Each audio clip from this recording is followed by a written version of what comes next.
অহাকালি দিনটো আমাৰ বাবে আৰু এটা প্ৰাপ্তিৰ দিন। আজিৰ পৰা কেইমাহমান আগতে আমি এটা আঁচনি আৰম্ভ কৰিছিলোঁ, মহিলা উদ্যমিতা আঁচনি।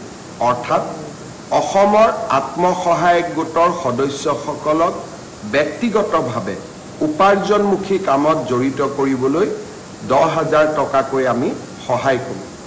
এই 10,000 টকাৰ সৎব্যৱহাৰ হ'লে ভৱিষ্যতে আমি 25,000 টকা আৰু 25,000 টকাও উৎপাদনমূলক কামত ব্যয় কৰিলে ভৱিষ্যতলৈ বেংকৰ সৈতে 50,000 টকা।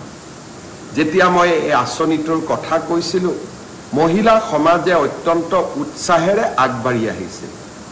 আঁচনিটোৰ ৰূপায়ণৰ নীতি নিয়ম পালন কৰোঁতে কিছু সময় লাগিলে। কংগ্ৰেছে উলিয়াই দিলে যে মুখ্যমন্ত্ৰী এনেই কৈছে, মহিলাসকলক ঠগালে, মহিলাসকলক পইচা কেতিয়াও নিদিয়ে। অহাকালি বিহালীত এই আঁচনিটোৰ আমি শুভ উদ্বোধন কৰিম। বিহালীত 23,000 মহিলাই এই আঁচনিটোৰ প্ৰথম পৰ্যায়ৰ 10,000কৈ টকা লাভ কৰিব। এই আঁচনিটোৰ জৰিয়তে অসমৰ আমি 27 লাখ মহিলাক 10,000 টকাকৈ প্ৰদান কৰিম, 2,700 কোটি টকা। আৰু নগৰ অঞ্চলতো 3 লাখ মহিলাক এই আঁচনি আমি প্ৰদান কৰিম, তাতো আমাৰ প্ৰায় 300 কোটি টকা।